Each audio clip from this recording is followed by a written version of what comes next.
السلام ورحمۃ اللہ۔ الحمدللہ والصلاۃ والسلام علی رسول اللہ۔ ناظرین کرام، عید الاضحیٰ کے ایام قریب قریب ہیں، قربانی کے ایام قریب قریب ہیں۔ قربانی کے حوالہ سے ایک مسئلہ جو ہمارے یہاں گھومتا پھرتا ہے آج کل، اس کا بڑا زور و شور ہے، وہ ہے کٹے کی قربانی، کہ کٹا قربانی پہ لگتا ہے یا نہیں لگتا۔ شریعت اس بارے میں ہماری کیا رہنمائی کرتی ہے؟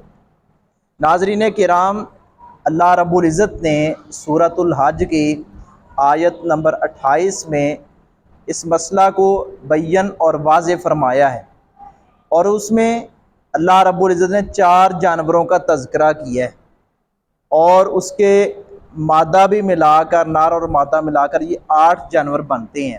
اس میں اونٹ کا ذکر ہے، اس میں گائے کا ذکر ہے، اس میں بکرے کا ذکر ہے، اس میں دمبے یعنی چھترے وغیرہ کا ذکر ہے۔ ان 4 کا نر اور مادہ بھی اس کا ذکر اللہ رب العزت نے کلام اللہ میں کیا ہے، اور نبی اکرم صلی اللہ علیہ وآلہ وسلم آپ نے اپنے ہاتھ مبارک سے اونٹ بھی ذبح کیے ہیں، آپ نے بکرے دمبے وغیرہ بھی ذبح کیے ہیں، گائے وغیرہ ذبح کی ہے۔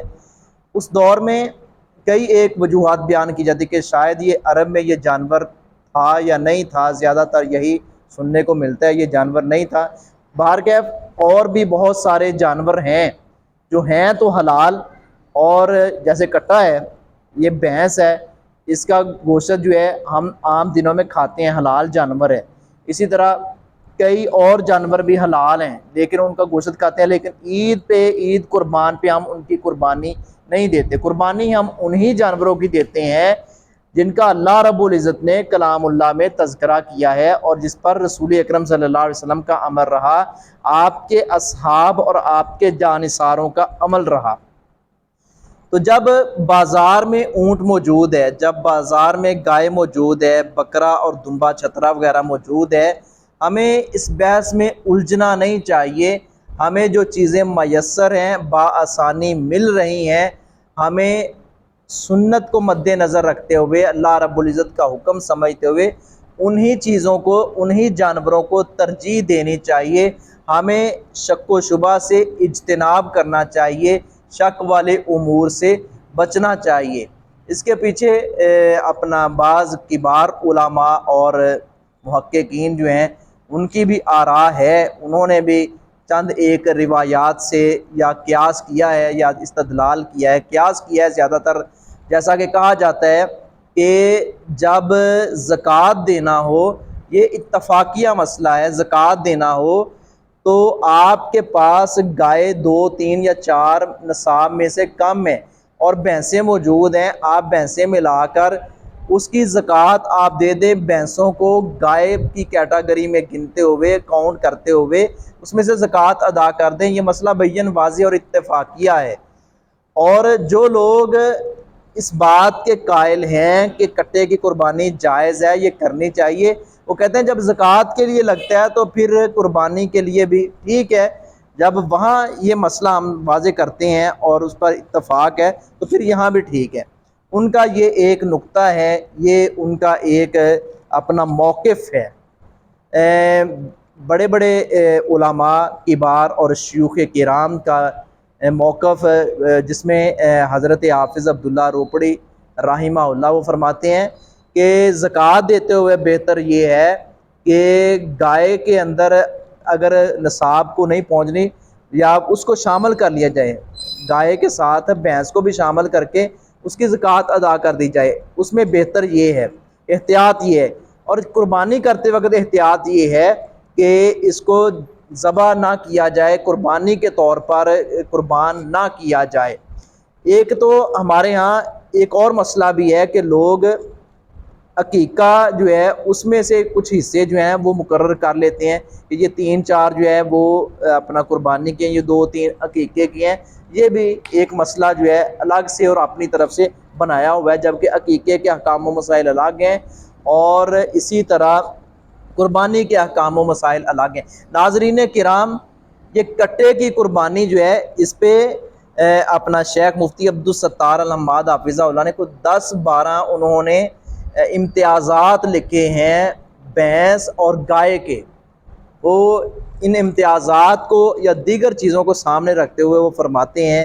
اسی طرح شیخ عصری صاحب حافظہ اللہ کا اور دیگر بڑے بڑے علماء کا یہ موقف ہے، اور یہ بات سمجھ میں بھی آتی ہے کہ ہمیں اس سے گریز ہی کرنا چاہیے، اسے بچنا چاہیے کٹے کی قربانی سے. اس میں سے ایک تو یہ بھی ہے کہ گائے کا گوشت اور کٹے کا گوشت، گائے کا گوشت اور بھینس کا گوشت، اس کی تاثیر بھی الگ بتائی جاتی ہے اور اس کا ذائقہ بھی الگ سے آپ جانتے ہیں. اور بعض لوگ تو کہتے ہیں جی ہم کٹے کی قربانی واضح طور پر کہتے ہیں اس لیے کرتے ہیں اس کا گوشت لذیذ ہوتا ہے.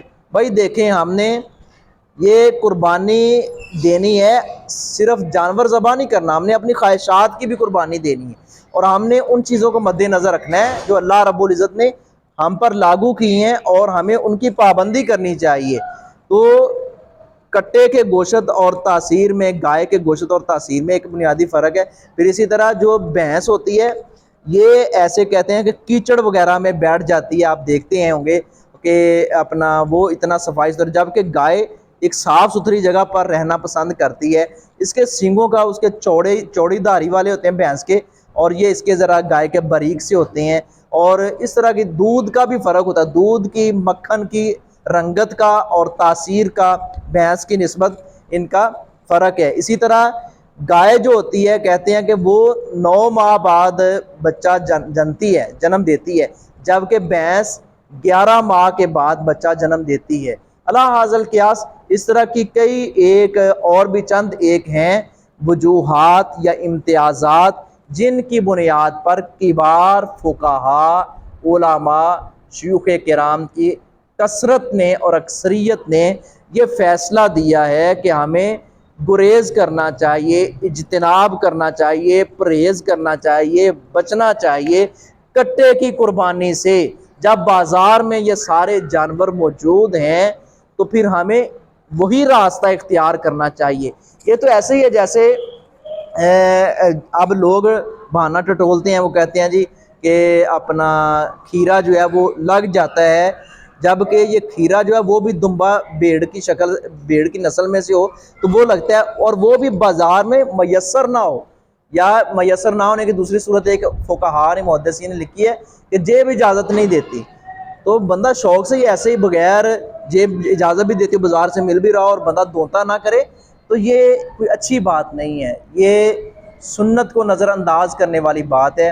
اسی طرح بازار میں جو چیزیں میسر ہیں، اور الحمدللہ ثم الحمدللہ یہ جانور سارے بازار میں موجود ہیں، تو ہمیں قربانی کرتے وقت اپنی خواہشات کی قربانی اور ان چیزوں کو مد نظر رکھتے ہوئے اللہ اور اس کے رسول کے بتلائے ہوئے سنہری اصولوں، طریقوں اور ضوابط کی پابندی کرنی چاہیے. اللہ رب العزت ہمیں یہ عمل عقیدے کی صحت عقیدہ کے ساتھ اور حلال کمائی سے، اور اسی طرح اپنی رضا کے مطابق اور پیارے نبی صلی اللہ علیہ وسلم کے طریقے کے مطابق اس عظیم عمل کو جسے سنت ابراہیمی کے نام سے یاد کیا جاتا ہے، اس کی پابندی کرنے کی اور ادائیگی کرنے کی توفیق عطا فرمائے. وما علیہ الا البلاغ المبین.